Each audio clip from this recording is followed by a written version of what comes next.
Ernakulam bishop ഹൗസിന് മുന്നിൽ വിശ്വാസികളും പോലീസുമായി വീണ്ടും ഏറ്റുമുട്ടൽ. ബിഷപ്പ് ഹൗസിന് മുന്നിൽ വീണ്ടും ബാരിക്കേഡുകൾ സ്ഥാപിച്ചു പോലീസ്. 6 വൈദികർക്ക് കുർബാന വിലക്ക് ഏർപ്പെടുത്തിയ സംഭവത്തിലായിരുന്നു പ്രതിഷേധം. അതേസമയം പോലീസ് നടപടിയിൽ ADM കെ മീരയുടെ നേതൃത്വത്തിൽ സമരക്കാരുമായി നടത്തിയ ചർച്ചയിൽ സമവായമായില്ല. വിവരങ്ങളുമായി ജിജീഷ് കർണാനൊപ്പം ചേരുന്നു. ജിജീഷ്, ഇപ്പോഴും സംഘർഷാവസ്ഥയാണോ?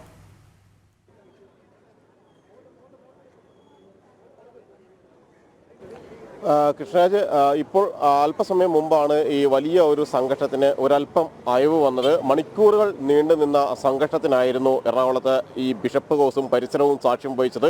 രാവിലെ 5:30 വൈദികരെ 21 പേര്, ഇവിടെ സമരമിരുന്ന 21 പേരെയും കസ്റ്റഡിയിലെടുത്ത് ബലം പ്രയോഗിച്ച് നീക്കാൻ പോലീസ് ശ്രമിച്ചു. അതിൽ ചിലരെ പുറത്തേക്ക് കൊണ്ടുവരികയും ചെയ്തു. ആ സമയം മുതൽ തുടങ്ങിയതാണ് സംഘർഷം. ഇതറിഞ്ഞ് നിരവധി വിശ്വാസികൾ ഈ ഭാഗങ്ങളിലേക്ക് എത്തി.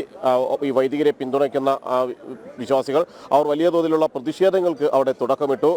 ആദ്യം പള്ളിക്ക് മുമ്പിലായിരുന്നു പ്രതിഷേധം, പിന്നീട് അത് ബിഷപ്പ് ഹൗസിന് മുന്നിലേക്ക് മാറി. ആ ബിഷപ്പ് ഹൗസിന് മുന്നിൽ നീണ്ട പ്രതിഷേധത്തിനിടയിൽ വലിയ തോതിൽ അതിൻ്റെ ബിഷപ്പ് ഹൗസിൻ്റെ ഗേറ്റ് തകർക്കുകയും ചെയ്തു. ഗേറ്റിൻ്റെ കമ്പികൾ കയറുകെട്ടി വലിച്ച് ഓരോന്നായി അഴിച്ചെടുത്തു. ഓരോ പ്രതിഷേധം കനക്കുമ്പോഴും ഗേറ്റിൻ്റെ കമ്പികൾ വലിച്ച് ഊരിയെടുക്കുകയായിരുന്നു ചെയ്തത്. അങ്ങനെ പൂർണ്ണമായും തന്നെ ഒരു ഗേറ്റിൻ്റെ ഭാഗം തകർത്തു, അതിൻ്റെ കമ്പികൾ തകർത്തു. അതിലൂടെയാണ് പിന്നീട് വിശ്വാസികൾ അതിനകത്തേക്ക് കയറാൻ ശ്രമിച്ചു. വൈദികർ ചർച്ച നടന്നതിന് ശേഷം സമവായമാകാതെ പിരിയുകയും ആവശ്യങ്ങൾ വൈദികർ ഉന്നയിച്ച, സമരരംഗത്തുള്ള വൈദികർ ഉന്നയിച്ച ആവശ്യങ്ങൾ അംഗീകരിക്കാൻ മറുവിഭാഗം തയ്യാറായില്ല. ഔദ്യോഗിക പക്ഷം അല്ലെങ്കിൽ സിനഡിനെ അംഗീകരിക്കുന്ന വിഭാഗം അത് തയ്യാറായില്ല. മാത്രമല്ല, ഈ വൈദികരെ തിരിച്ച സമരസ്ഥലത്ത് തന്നെ എത്തിക്കണം, ആ സമരം തുടരാൻ അവരെ അനുവദിക്കണമെന്ന ഒരു പ്രധാനപ്പെട്ട ആവശ്യമായിരുന്നു ആൽമായ ഫോറം അടക്കം ഉന്നയിച്ചിരുന്നത്, വിശ്വാസികളുടെ സംഘടന ഉന്നയിച്ചിരുന്നത്. എന്നാൽ അത് അംഗീകരിക്കാൻ മറുവിഭാഗം തയ്യാറായില്ല. അങ്ങനെ ഒരു ആവശ്യം അംഗീകരിക്കപ്പെട്ടു കഴിഞ്ഞാൽ തങ്ങൾ എല്ലാ ആവശ്യവും അംഗീകരിക്കുന്നതിന് തുല്യമാകും, കീഴടങ്ങുന്നതിന് തുല്യമാകും എന്ന കാര്യമാണ് അവർ പ്രധാനമായും ഉയർത്തിയത്, പ്രധാനമായും പറഞ്ഞത്. അങ്ങനെ ഇരു വിഭാഗവും അവരവരുടെ ന്യായീകരണങ്ങളിൽ ഉറച്ചു നിന്നു. അങ്ങനെ സംഘർഷം അതിരുവിടുന്ന ഘട്ടത്തിലേക്ക് എത്തി. പിന്നീട് വീണ്ടും ഇതിനു മുന്നിൽ, ഗേറ്റിന് മുന്നിൽ സംഘർഷം ഉണ്ടാവുകയും സമരരംഗത്തുള്ള ആളുകൾ തന്നെ വൈദികരെ അതിനകത്തേക്ക് കൊണ്ടുപോയി അവരെ അനുകൂലിക്കുന്ന, അവർക്കൊപ്പമുള്ള വൈദികരെ അതിനകത്തേക്ക് കയറ്റിവിട്ടു. കൂടുതൽ ചർച്ചകൾക്ക് നിങ്ങൾ കൂടി അവിടെ ആവശ്യമാണ് എന്ന് പറഞ്ഞുകൊണ്ട് അതിനകത്തേക്ക് കയറ്റിവിട്ടു. എന്നാൽ സമരത്തിന് ശേഷം സമരസമിതി നേതാക്കൾ അറിയിച്ച കാര്യമെന്ന് പറയുന്നത് തങ്ങൾ ഈ സമരവുമായി മുന്നോട്ട് പോകും, വൈദികർ അറസ്റ്റ് വരിക്കാനാണ് തീരുമാനിച്ചിരിക്കുന്നത്. 21 വൈദികരും അറസ്റ്റ് വരിക്കുമെന്ന് മാത്രമല്ല, ഒപ്പം 100ഓളം വൈദികർ കൂടി അറസ്റ്റിന് തയ്യാറെടുക്കുകയാണ്.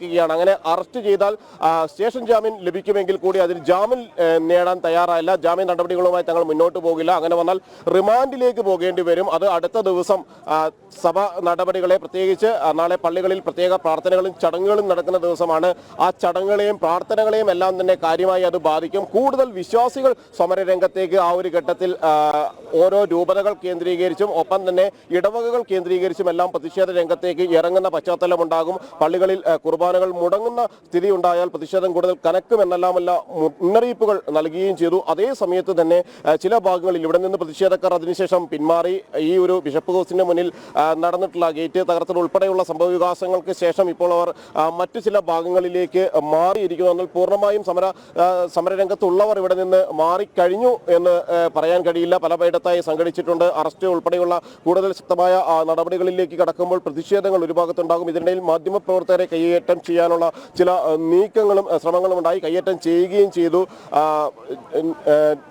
സഹിൻ ആന്റണി, മാധ്യമപ്രവർത്തകൻ സഹിൻ ആന്റണിക്ക് നേരെ കയ്യേറ്റ ശ്രമം ഉണ്ടായതിനെ തുടർന്ന് ഒരാളെ കസ്റ്റഡിയിലെടുക്കുന്ന പോലീസ് കസ്റ്റഡിയിലെടുത്ത് കൊണ്ടുപോയി. ഇയാൾ സഹിൻ ആന്റണിയെ മർദ്ദിച്ചതായി പോലീസും വ്യക്തമാക്കുന്നുണ്ട്. ശക്തമായ നടപടികൾ സ്വീകരിക്കുമെന്ന കാര്യമാണ് ഇക്കാര്യത്തിൽ പോലീസ് ഉറപ്പ് നൽകിയിരിക്കുന്നത്. നേരത്തെ തന്നെ ഈ ഒരു വാർത്തകൾ സംപ്രേഷണം ചെയ്യുമ്പോൾ തന്നെ വ്യത്യസ്തമായ ചില വാചകങ്ങൾ അല്ലെങ്കിൽ അവർ ഉദ്ദേശിക്കാത്ത പരാമർശങ്ങൾ ഉണ്ടാകുന്ന ഘട്ടങ്ങളിലെല്ലാം തന്നെ ഇത്തരത്തിലുള്ള പ്രതിഷേധങ്ങൾ അവിടെ നിന്ന് ഉണ്ടാവുകയും ചെയ്തിരുന്നു. ഇപ്പോഴും സംഘർഷത്തിന് ഈ ഒരു ഭാഗത്ത് പൂർണ്ണമായും പോലീസ് വിശ്വാസികൾ തമ്മിലുള്ള ആദ്യ ഏറ്റുമുട്ടലിന് പിന്നാലെ ADMന്റെ മധ്യസ്ഥതയിൽ ഒരു സമവായ ചർച്ച നടത്തിയിരുന്നല്ലോ.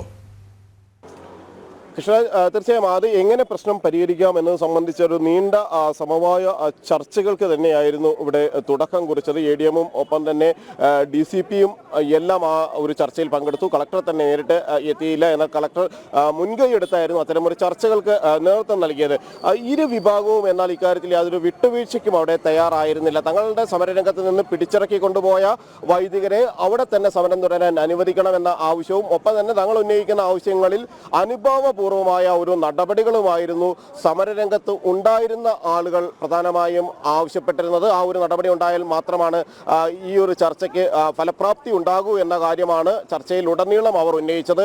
എന്നാൽ അത്തരത്തിൽ അവരുടെ ആവശ്യങ്ങൾക്ക് വഴങ്ങിക്കൊണ്ട് തങ്ങൾ മുന്നോട്ട് പോകില്ല, തങ്ങളുടെ തീരുമാനം മുന്നോട്ട് പോകും, സിനഡ് എടുത്ത തീരുമാനമായി മുന്നോട്ട് പോകും എന്ന ഒരു കാര്യം ഔദ്യോഗികമായി തന്നെ ഔദ്യോഗിക പക്ഷമാണ് വ്യക്തമാക്കി. അങ്ങനെ രണ്ട് പക്ഷവും ഒരു തീരുമാനങ്ങളിൽ നയപരമായ ഒത്തുതീർപ്പിൽ എത്താത്ത ഘട്ടത്തിൽ ആ ഒരു ചർച്ചകളെല്ലാം തന്നെ പരാജയപ്പെടുകയായിരുന്നു. അങ്ങനെയാണ് അവർ അവരുടെ അറസ്റ്റ് എന്നൊരു നീക്കത്തിലേക്ക് കടക്കുന്നത്. ഇതിനിടയിൽ മാർ ബോസ്കോ പുത്തൂർ സ്ഥാനമൊഴിയുന്നതായി സീറോ മലബാർ സിനഡിനെ അറിയിച്ചു എന്ന ചില വിവരങ്ങൾ കൂടി പുറത്തു വന്നു. അങ്ങനെയെങ്കിൽ ഒരുപക്ഷെ അത്തരമൊരു തീരുമാനം അംഗീകരിക്കപ്പെടുകയും പകരം ഒരാളെ നിയമിക്കപ്പെടുകയും എല്ലാം ചെയ്തിരുന്നെങ്കിൽ താൽക്കാലികമായി എങ്കിലും ആ പ്രശ്നങ്ങൾ അല്ലെങ്കിൽ ഈ സംഘർഷം ഇവിടെ അവസാനിക്കേണ്ടതായിരുന്നു. എന്നാൽ അതിലും ഒരു തീരുമാനമായില്ല. പ്രശ്നപരിഹാരത്തിന് മാർ പാംബ്ലാനി ചുമതലയേൽക്കുമെന്ന കാര്യമായിരുന്നു പ്രധാനമായും അവിടെ ഉയർന്നു.